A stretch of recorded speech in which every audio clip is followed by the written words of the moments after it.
अमित जब छोटा था तो एक कविता सुनाता था ने बोलता रहता था, हमें न समझो नन्हे बच्चे, हम काम देश के आएंगे, ये नन्हे नन्हे पैर हमारे आगे बढ़ते जाएंगे, ये नन्हे नन्हे हाथ हमारे आसमान में भारत का झंडा तिरंगा फहराएंगे। जय हिंद दोस्तों, मेरी वीर यात्रा में मैं अभी हूँ लेफ्टिनेंट अमित सिंह जी के घर पे। लेफ्टिनेंट अमित सिंह 3 सितंबर 2000 को जम्मू कश्मीर में आतंकवादियों से लड़ते हुए वीरगति को प्राप्त कर गए थे।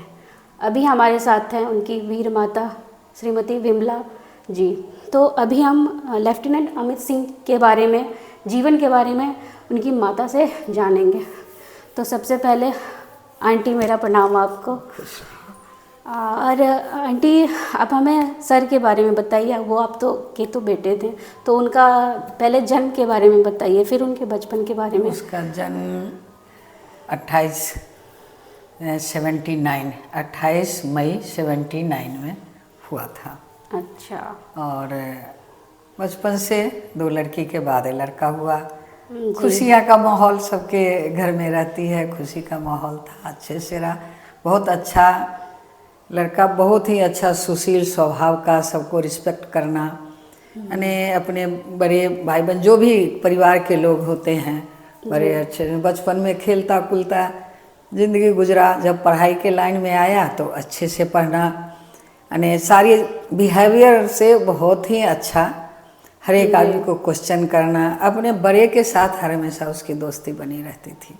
अब बचपन से ही वो यानी देश की ओर बहुत ध्यान में रहता था। जब भी वो यानी छोटा था 2 साल 3 साल का, तो लकड़ी से बनाना, पेपर पर झंडा बनाना, कुर्सी में लगाना, मुझे सैल्यूट देना, और वो एक छोटी सी कविता को हर हमेशा गाता रहता था, हमें न समझो नन्हे बच्चे, हम काम देश के आएंगे, ये नन्हे नन्हे पैर हमारे आगे बढ़ते जाएंगे, आसमान में भारत का हम झंडा तिरंगा लहराएंगे। और आज मैं सोचती हूँ सही में वही काम करके हो गया। अब बचपन से एनसीसी ज्वाइन, 3री क्लास से एनसीसी ज्वाइन करना, हमें एनडीए में जाना है, और उसको उसने इस तरह से अपना तैयारी किया, जो 12th पास ही भी नहीं किया उससे पहले देता हूँ कैसा क्वेश्चन रहता है, दे के आते हैं एग्ज़ाम कैसा होता है। और मुझे पता नहीं था, उसने अपने भाई बहन का 2 रुपया लेके, तब 10 रुपया में वो फॉर्म मिलता था, भर दिया। संडे का एग्ज़ाम होता था, दे के आ गया। मुझे कुछ पता नहीं जो वो यानी एग्ज़ाम देने जा रहा है एनडीए के लिए। फिर उसने जब उसकी रिजल्ट आई तो यानी मुझे कोई दिल्ली से फ़ोन किए, जो इसके पापा के दोस्त थे, जो अमित ने क्या डिफेंस के लिए एग्ज़ाम दिया है एनडीए के लिए, वो तो पास कर गया है। तो हम कहे नहीं, उसने तो नहीं दिया।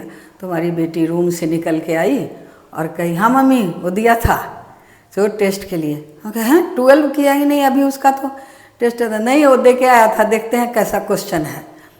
तो हम लोग कहे वो लगा जो कैसे, फिर इन लोगों को हमें विश्वास नहीं हुआ। फिर ये दोनों भाई बहन स्कूटर उठाए चले गए देखने, तो वहाँ से सही में प्रेस ब्यूरो में लिखना हुआ था रिजल्ट, जो इसने यानी उसमें पास कर गया है, रिटर्न में हो गया इसका।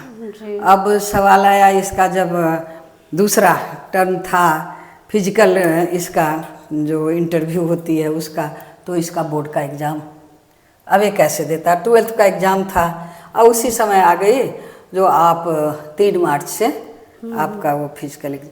फिर इसने, हम लोग गए कहने, रिक्वेस्ट किए प्रिंसिपल से, फिर उसने यानी स्कूल के जो कैसे क्या करेगा, उन्हें आर्मी हेडक्वार्टर से जो भी हुआ, इसके central school, Bangalore central school Hebbal में पढ़ता था, उन्होंने बात किया। फिर उन्होंने कहा अच्छा एग्ज़ाम के जस्ट कल होके मैसूर में इसका होगा, यानी ये फिजिकल जो इंटरव्यू होती है वो। फिर एग्ज़ाम इसका 31 मार्च को ख़त्म हुआ, और 1 को ये मैसूर के लिए चले गए। वहाँ से भी ये पास होके आ गए, सब ठीक ठाक एनडीए ज्वाइन कर लिए। पूना चले गए, पूना का सारा कंप्लीट किए, फिर देहरादून आए। इनका चॉइस था तीनों विन में आर्मी, इन्होंने आर्मी फिर पास आउट हुए, और इनकी पोस्टिंग 2 महीने के लिए देहरादून में रही। उसके बाद कुपवारा में इनकी पोस्टिंग हुई और कुपवारा गए तो लौट के नहीं आए। आतंकवादियों के साथ मुठभेड़ में कुपवारा का कोई पंचम बन जो हमने सुना जो ये था, और वहाँ ये शहीद हो गए। इनकी बचपन इसी तरह गुजरी और 21.5 साल की उम्र में ये वीरगति को प्राप्त हो गए देश के लिए। हाँ, यही इनकी जीवनी है। यानी उतना दूर उतना ही माँ के साथ का जो है सफ़र है, इतना ही है। बचपन में बहुत है स्वभाव का अच्छा, बहुत सोशल, सबके साथ मिलना जुलना। जो अभी भी इसके जो भी रहे हैं एनडीए में दोस्त, वो लोग आते जाते रहते हैं, बताते रहते हैं, अरे आंटी एनडीए नहीं, अमित नहीं रहता था हम एनडीए छोड़ के चले आते। लेकिन इसकी जो हिम्मत और ये थी जो हम लोगों ने उसके साथ रह के किया। चाहे 1-2 विष्ट हैं वो, या एक इसके ये थे कटारिया, ये लोग बताते हैं, कटारिया इसके बॉस हुआ करते थे, वो बताते थे जो कितना ये साहसी और हिम्मतवान लड़का था जो हम लोगों के साथ, यानी हमारा जूनियर था और किस तरह काम करता था। वो अभी भी वो लोग यानी कहते हैं, ये कहानियाँ मैं सुनती हूँ।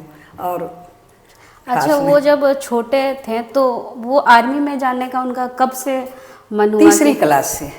अच्छा। वो यानी बेंगलोर में जब पढ़ता था तो वो कैंपस जो था एयरफोर्स का था। जी जी। और या तो उसके प्रभाव से वहाँ आर्मी के बच्चे भी पढ़ रहे थे, जो आर्मी वाले थे उनके भी एयरफोर्स के बच्चे पढ़ रहे थे, तो या उस माहौल के प्रभाव है या क्या है। मेरे घर में तो सब सिविल सर्विस यानी सेंट्रल गवर्नमेंट में हस्बैंड थे हमारे, लेकिन दूसरी लाइन में थे, यानी आर्मी डिफेंस के लाइन में नहीं थे। तो इसने डिफेंस लाइन चूज किया। इसकी बचपन से 3री क्लास से भावना थी एनसीसी ज्वाइन करना, जो मैं एनडीए में जाऊं, यानी यही था उसका। इंजीनियरिंग में हो गया था लेकिन नहीं गया, कहा नहीं पहले एनडीए का रिजल्ट आने दीजिए, उसके बाद देखूंगा पापा, मैं पहले वो करूंगा। एक हैं इनके पापा के दोस्त जो कि यानी यहाँ रांची में थे, इसके मिश्रा में हो गया था, वहाँ इन्होंने रोक के रखा। वहाँ से आया यानी फ़ोन आया जो भाई नहीं एडमिशन लेना है, तो कोई इसके पापा के दोस्त थे, वो कहे थे जो उसको हो गया है तो थोड़ा दिन देखिए, लड़का ने एनडीए में जाने के लिए इतना तत्पर है, अगर वहाँ नहीं हुआ तो यहाँ एडमिशन लेगा। तो उसने कहा इंतज़ार कर रहे थे जो ठीक है, तो वहाँ से आया फ़ोन जो भाई लेना है एडमिशन तो लो, नहीं तो दूसरे को चांस दो जो वेटिंग लिस्ट में है।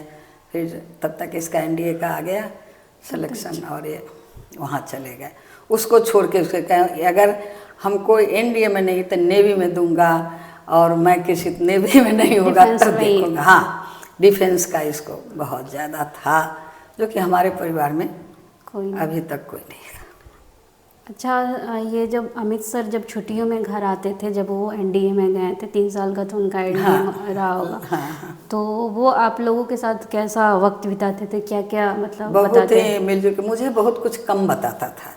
अच्छा। जो वहाँ की जो पनिशमेंट होती है थोड़ी सी मिस्टेक का, सीनियर लोग जो देते हैं, मुझे उतना नहीं बताता था।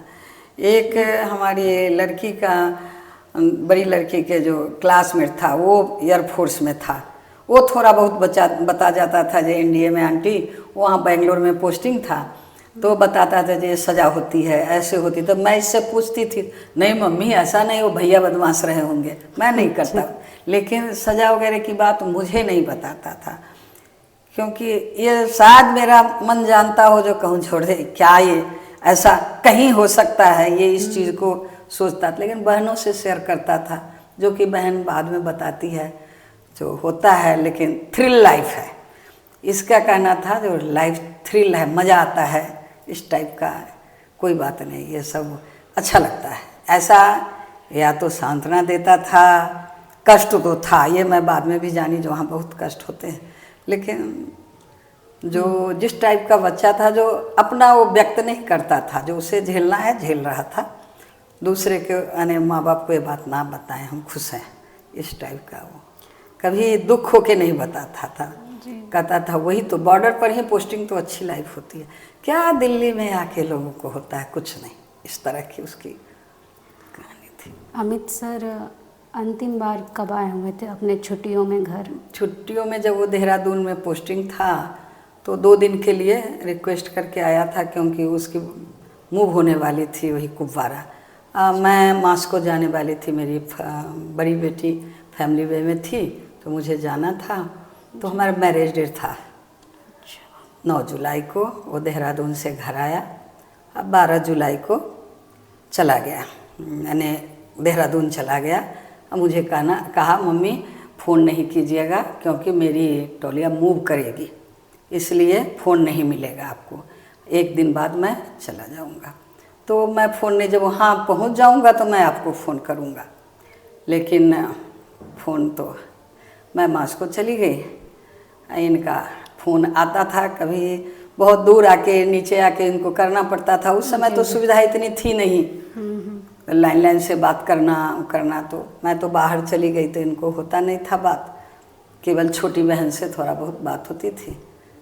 पापा से जब मिला, पापा भी अपना व्यस्त थे तो कभी काल बात हो जाती थी। वो 12 जुलाई को मतलब 2002 को वो मतलब समझिए कि अंतिम बार आए हुए थे अपने अंतिम बार माने 9 जुलाई को, 9 जुलाई 2000 में 2000 में वो 9 जुलाई को घर आए थे 3 दिन के लिए देहरादून से। और इनकी बटालियन शायद यानी 12 जुलाई को घर से गए और इनकी बटालियन शायद 15 को मूव कर गई थी कुपवारा के लिए। अच्छा। तो मुझसे कोई मुलाकात बात नहीं हुई। तो वो मतलब जब और मैं आने वाली थी तो वो आने वाले थे, जो जब मैं मास्को से आने वाली थी तो उन्होंने रिक्वेस्ट किया था जो मुझे जाना है, क्योंकि उनको कहीं ट्रेनिंग के लिए 10 दिन के लिए जाना था, उसी बीच वो आने वाले थे। लेकिन उससे पहले कुछ था, जॉन फर्नांडिस जो उस समय डिफेंस मिनिस्टर थे, जॉर्ज फर्नांडिस, वो वहाँ गए थे तो उसको इनको 1 दिन के लिए रोक दिया गया था, क्योंकि ये मेधावी अच्छा काम करते थे। तो इंटरव्यू जो भी हुआ होगा कि बॉस ने कहा जो रुक जाओ, आज वो आने वाले हैं, कल चले जाना।